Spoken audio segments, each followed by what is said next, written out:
Bonjour à toutes et à tous et bienvenue dans cette nouvelle vidéo. Alors pour rappel, je suis quelqu'un qui n'y connaît pas grand-chose en informatique et c'est le moins qu'on puisse dire. Et j'ai décidé de me lancer un défi à partir de là, c'est de coder le jeu de la vie sur l'Amstrad CPC 6128. Avant de commencer cette vidéo, je voudrais remercier les premières personnes qui se sont abonnées à ma chaîne et qui m'ont laissé des commentaires. Donc merci beaucoup, Ctrl Alt Sub 76 pour vos encouragements. Et Germain Drouet 6153 m'a laissé un commentaire par rapport à la déclaration des tableaux. Effectivement, merci infiniment. J'ai fait un amalgame entre la déclaration de variables de type chaîne de caractères et la déclaration de tableaux de type nombre. Je reviendrai dans cette vidéo tout à l'heure sur les tableaux et je ferai quelques tests et des explications complémentaires pour réexpliquer comment est-ce qu'on déclare donc un tableau et surtout pour corriger mon erreur. Alors aujourd'hui, nous allons apprendre à coder des conditions dans un programme, ce qui va nous permettre d'exécuter certaines tâches du programme ou alors au contraire de ne pas les exécuter. On verra donc les instructions if, then et else. Ensuite, nous coderons notre premier petit jeu, le juste prix de Philippe Risoli. Alors Philou, si tu nous entends de là où t'es, j'en profite pour te faire un bisou. Pour coder le juste prix, nous verrons les instructions RND, randomize. Nous verrons également la variable time ainsi que l'instruction int. Puis nous reviendrons sur la notion de tableau. On verra comment remplir un tableau avec les instructions input qui permet la saisie d'une valeur par l'utilisateur, également avec les fonctions data et read. Ensuite, on verra comment lire un tableau et le parcourir. Ensuite, nous ferons des opérations sur les tableaux. Nous verrons comment rechercher une valeur dans un tableau ou comment trier un tableau. Et enfin, nous verrons qu'il est possible de faire des tableaux à deux dimensions, c'est-à-dire des grilles ayant un certain nombre de lignes et un certain nombre de colonnes. Après lecture attentive du manuel d'utilisateur de l'Amstrad CPC 6128, voilà ce que j'ai compris par rapport aux conditions. Comme je disais tout à l'heure, dans un programme, certaines parties seront exécutées et certaines parties pourront ne pas être exécutées ou vice-versa, suivant ce qui s'est passé antérieurement dans le programme. Alors voilà la syntaxe. Donc on va taper if, si, la condition attestée. Il faut savoir que l'Amstrad, lorsque la condition attestée est vraie, renvoie -1, et lorsque la condition attestée est fausse, renvoie 0. Donc la condition attestée, then, si la condition est vraie, le programme va exécuter une série d'instructions. Sinon, else, le programme va exécuter une autre série d'instructions. Dépendant du résultat du test de la condition, la plupart du temps c'est une comparaison, alors le programme va exécuter soit une série d'instructions si la condition s'avère vraie, ou alors une autre série d'instructions si la condition s'avère fausse. Pour définir la condition à tester, il existe des opérateurs de comparaison, le symbole égal, le symbole différent, le symbole inférieur, supérieur, inférieur ou égal, supérieur ou égal. Il est possible de tester plusieurs choses lors de la comparaison, c'est-à-dire d'appliquer plusieurs conditions. On utilisera pour ça les opérateurs logiques AND et OR. Les mots-clés AND et OR vont nous permettre la gestion de plusieurs conditions simultanément. Voyons voir tout de suite concrètement comment ça se passe. Alors, commençons par tester une condition. Par exemple, une condition vraie. Donc l'Amstrad nous retourne -1, comme ce qui était prévu. Rappelons que l'Amstrad renvoie -1 si la condition est vraie et 0 si la condition est fausse. Essayons une condition fausse. On voit bien que il renvoie 0. Écrivons maintenant un petit programme qui va tester l'âge et qui, en fonction de l'âge reçu, va exécuter une instruction différente. Alors, je vais commencer par déclarer une variable âge que je vais initialiser à 10. Ensuite, je mets ma première condition. If âge supérieur à 18, then print tu es majeur. Je déclare une deuxième condition. If âge inférieur à 18, then print tu es mineur. Et je peux déclarer une troisième condition. If âge égale 18, then print passe ton bac d'abord.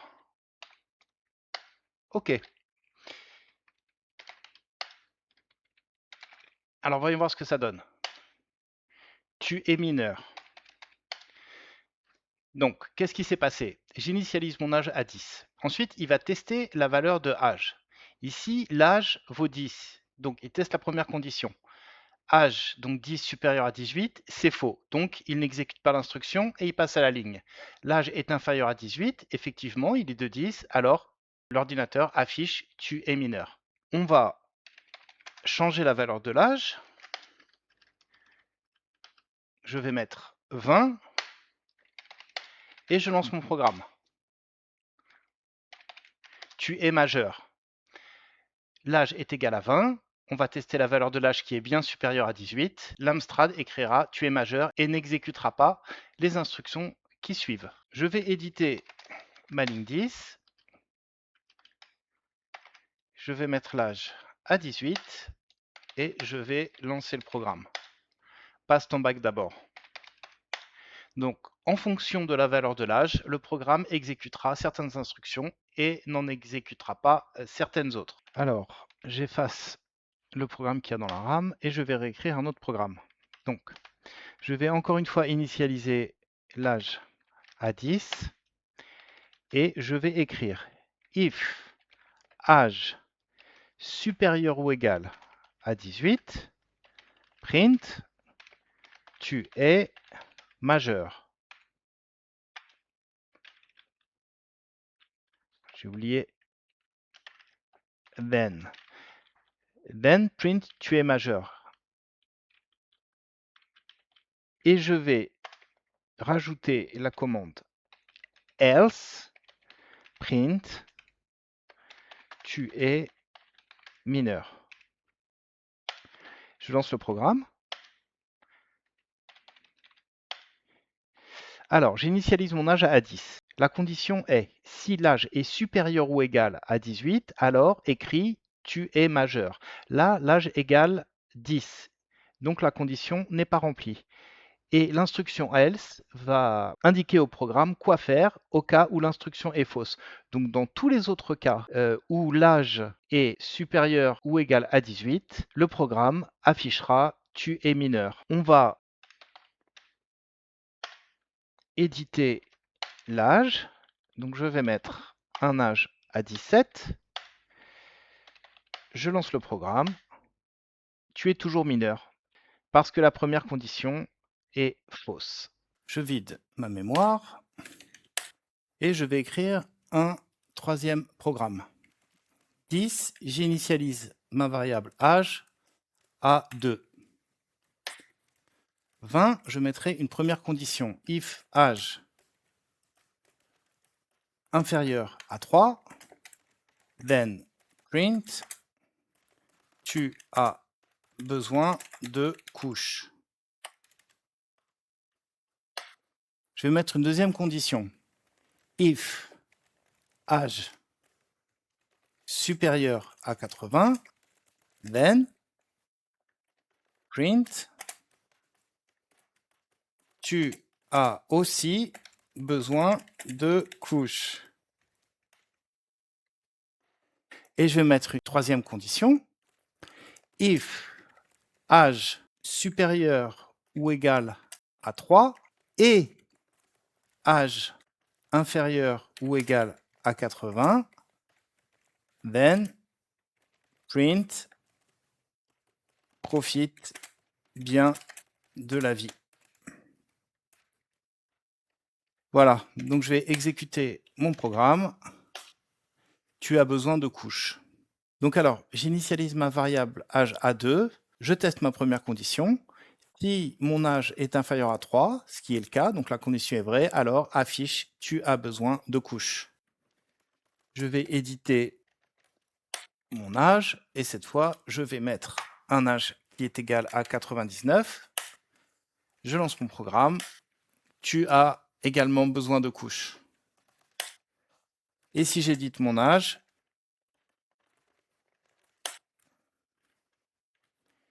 et que je le mets par exemple à 40, et que je lance mon programme, profite bien de la vie.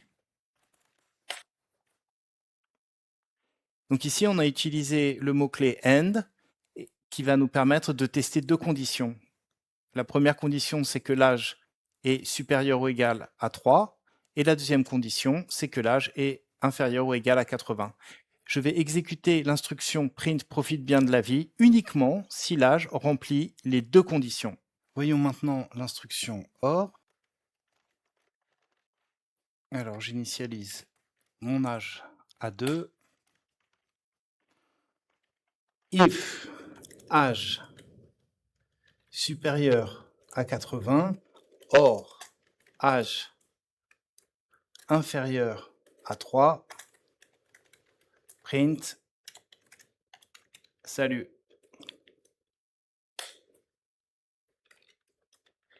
If âge inférieur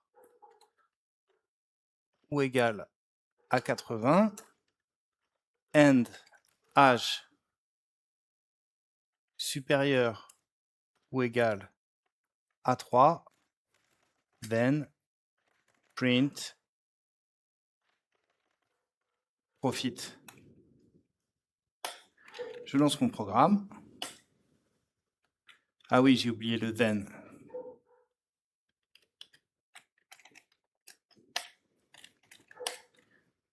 Salut, l'âge est égal à 2, donc remplit les deux premières conditions. Donc voilà un petit peu tout ce qu'on peut faire avec les conditions. Nous allons maintenant passer à la programmation de notre premier jeu, le juste prix. Alors le but de mon programme sera de trouver un prix déclaré aléatoirement entre 10 et 99. Voilà comment j'ai articulé tout ça. Début du programme. La première phase, ce sera une phase d'initialisation et de déclaration. Alors je vais déclarer une constante prix, c'est le prix que nous devrons trouver.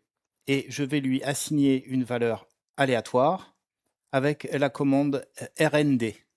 Je vais déclarer une variable pj qui sera la variable dans laquelle le joueur va rentrer la valeur qu'il pense être le juste prix. Je vais également déclarer une variable score qui va s'incrémenter, donc auquel on va ajouter 1 à chaque fois que le joueur fera une proposition pour trouver le juste prix. Une fois que j'ai initialisé mes variables et que j'ai créé mes constantes, je vais demander à l'utilisateur de saisir sa première proposition.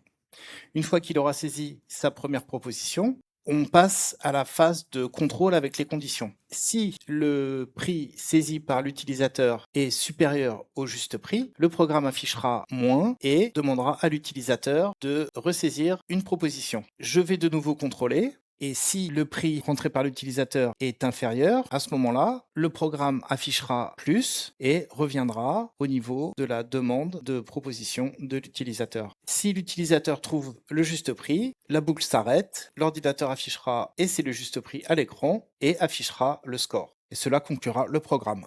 Alors commençons par déclarer et initialiser nos variables. Commençons.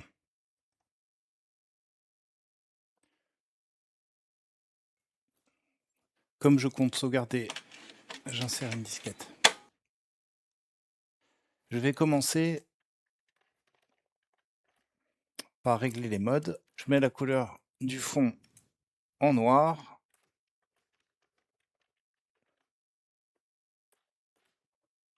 Et la couleur de l'encre en vert. Ensuite, je déclare mes variables. Donc, ma première variable proposition joueur que je vais initialiser à 0. Et ma deuxième variable score que j'initialise à 0 également. Maintenant, je vais devoir initialiser ma constante prix de manière aléatoire. Pour ça, je vais utiliser la commande rnd. Bon, ça m'embête d'utiliser une commande sans avoir vraiment compris comment ça fonctionnait. Alors regardons ça un petit peu plus en détail. Alors, en Basic Locomotive, la fonction rnd génère des nombres réels aléatoires, on verra que c'est plutôt pseudo-aléatoire, entre 0.0 et 1.0. Donc des nombres réels, ce sont des nombres avec des virgules. Le terme pseudo signifie que les nombres ne sont pas réellement aléatoires. Ils sont calculés à partir d'une valeur de départ appelée seed ou graine.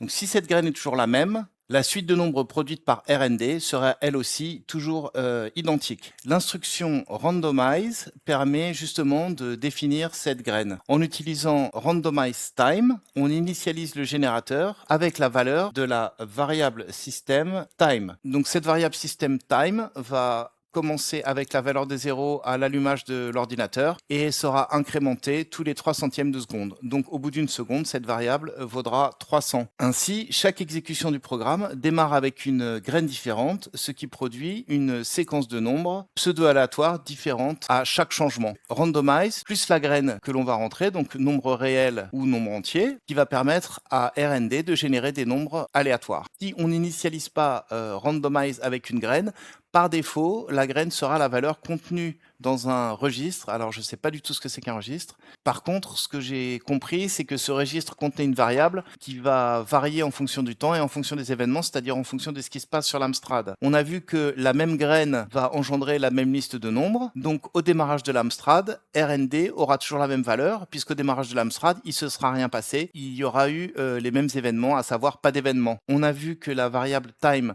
produit un clic tous les 3 centièmes de seconde. En utilisant cette variable time pour graine dans randomize, on s'assure de n'avoir quasiment jamais la même valeur aléatoire donc générée lorsqu'on appelle RND. Donc nous, dans notre programme, on ne veut pas générer un nombre compris entre 0,0 et 1,0.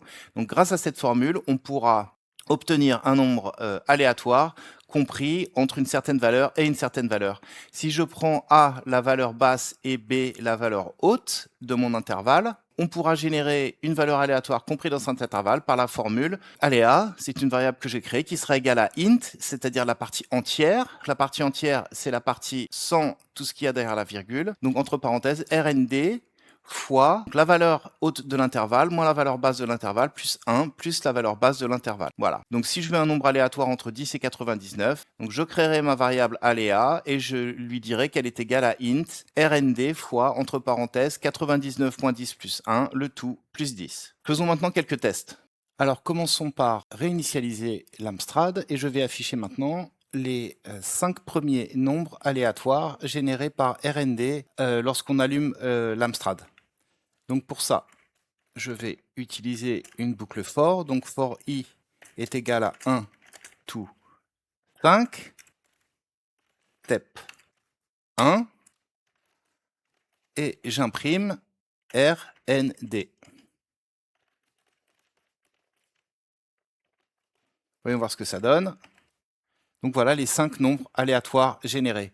Donc retenez-les bien, on a 0, 27, 19, 40 comme premier nombre. Si je relance mon programme, j'aurai d'autres nombres aléatoires, etc. Maintenant, si je réinitialise l'ordinateur et que je réécris mon petit programme,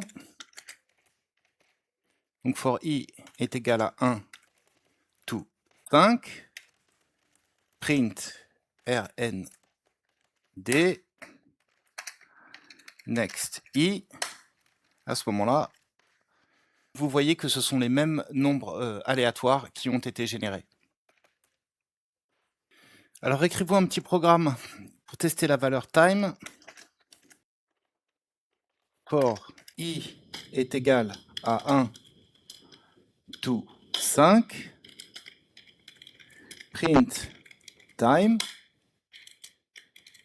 next i. Lançons le programme. Voilà, donc ce sont les valeurs de time qui ont commencé à 0 et qui s'incrémentent tous les 3 centièmes de seconde. Je vais maintenant initialiser manuellement la graine. Donc je mets par exemple randomize 255 et j'affiche un nombre aléatoire. Donc c'est 0,2563. Si je change à 155 par exemple la valeur de la graine et que j'affiche RND, ça va me donner un autre nombre aléatoire. Mais si je remets la valeur de la graine à 255 et que j'affiche RND, on voit qu'on retrouve la même valeur. C'est-à-dire que la même graine va engendrer la même suite de nombres aléatoires. Alors j'ai écrit un petit programme pour tester la formule qu'on a vue précédemment et qui permet de générer un nombre aléatoire dans un intervalle de deux nombres. Je veux générer des nombres aléatoires entre 10 et 99. Qu'est-ce que j'ai écrit? Donc, j'initialise randomize avec la valeur de time qui évolue très vite dans le temps. Je crée une boucle for pour imprimer à l'écran les 10 premiers nombres aléatoires générés dans l'intervalle que je veux. Dans cette boucle, j'initialise une variable aléa avec la formule. Donc int, c'est la partie entière, rnd fois valeur haute de mon intervalle moins valeur basse de mon intervalle plus 1 plus valeur basse de mon intervalle. J'affiche aléa et next i pour que ça boucle 10 fois. Je lance mon programme, j'ai bien mes 10 nombres aléatoires générés entre 10 et 99. Revenons au programme du juste prix. Donc je vais charger mon programme juste prix.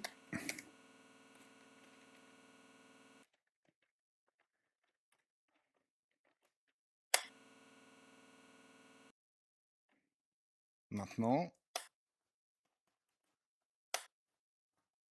j'ai initialisé mes modes, j'ai initialisé mes couleurs, j'ai initialisé la variable proposition joueur à 0, j'ai initialisé ma variable score à 0 et j'ai initialisé le prix avec un nombre aléatoire compris entre 10 et 99. Nous allons voir maintenant comment effectuer une saisie utilisateur au clavier, c'est-à-dire remplir la valeur d'une variable manuellement grâce à notre clavier. Nous allons faire cela avec l'instruction input qui va permettre à l'utilisateur de saisir une valeur. Alors je crée une variable a que j'initialise à 0. J'écris ensuite input, entrer le prix proposé, point virgule, et le nom de ma variable. J'appuie sur Entrée. L'ordinateur me propose d'entrer le prix proposé. Je vais mettre 233, Entrée. Et si j'affiche ma variable A, elle vaut 233. Donc Input m'a permis de saisir manuellement une valeur pour ma variable A. Je réaffiche mon programme. J'ai rajouté input, entrer le prix proposé, et je vais mettre la valeur saisie manuellement dans la variable PJ. Alors à ce stade, nous avons déclaré et initialisé nos variables et nos constantes. Nous avons créé une constante prix dans laquelle nous avons mis une valeur aléatoire. Nous avons déclaré une variable PJ que nous avons mis à 0 et nous avons déclaré une variable score que nous avons mis à 0. Ensuite, nous avons demandé à l'utilisateur de saisir sa première proposition manuellement, à savoir rentrer un prix dans la variable PJ. Voyons voir maintenant comment nous allons gérer le cœur du programme qui est la boucle. Tant que la valeur entrée par l'utilisateur dans la variable PJ est différente du juste prix, je vais redemander à l'utilisateur d'entrer une nouvelle proposition. Si la valeur entrée par l'utilisateur est inférieure au juste prix, je lui demanderai d'afficher une valeur plus haute. Et si la valeur entrée dans PJ par l'utilisateur est supérieure au juste prix, je lui demanderai d'entrer une valeur moins grande. Et je reboucle. Dans un programme, lorsque la condition est tant que, on utilise une boucle while. À la ligne 60, je vais écrire donc while le prix, la proposition du joueur est différent. Donc différent, ça s'écrit comme ça, en basique. Donc tant que la proposition du joueur est différent du prix, donc si la proposition du joueur est inférieure au prix, je vais afficher prix plus cher. Si la proposition du joueur est supérieure au prix, j'afficherai prix moins cher.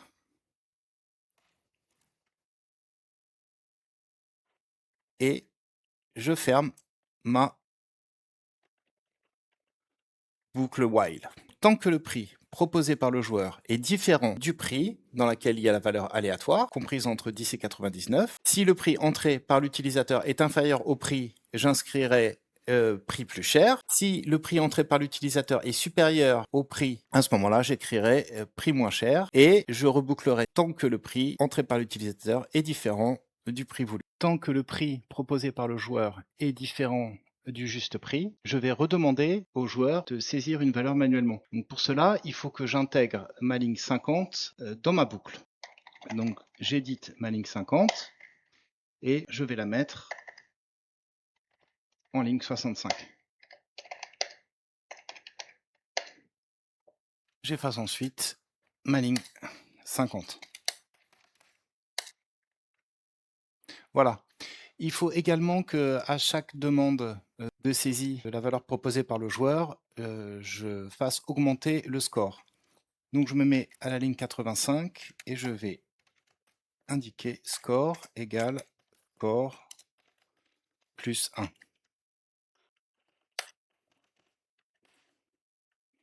Donc je vais saisir des prix qui sont comparés avec le juste prix. Et une fois que mon prix correspond au juste prix, je vais sortir de ma boucle. Et qu'est-ce que je vais faire? Donc je vais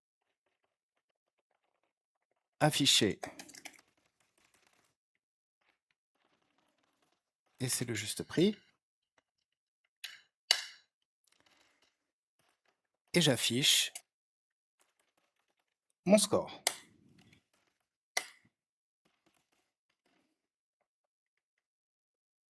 Mon programme est maintenant terminé.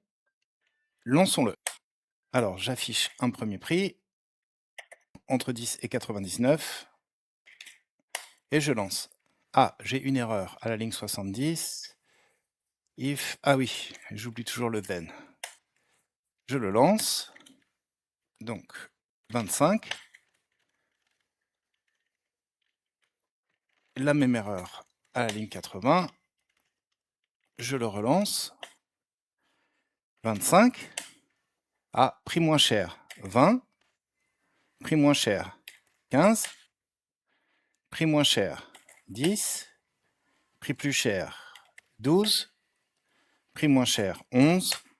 Et c'est le juste prix. On voit également que j'ai trouvé le juste prix en 6 essais grâce à l'affichage de notre variable score. Donc voilà, notre premier petit programme est terminé. Je ne vais pas continuer. En fait, je suis en train de monter la vidéo tout en la faisant et je suis déjà à plus de 25 minutes, donc je vais m'arrêter là. Donc, les notions de tableau et de tableau 2D que j'avais prévu de vous présenter aujourd'hui, je les ferai dans la prochaine vidéo. Juste avant de se quitter, je vous ai écrit un petit programme.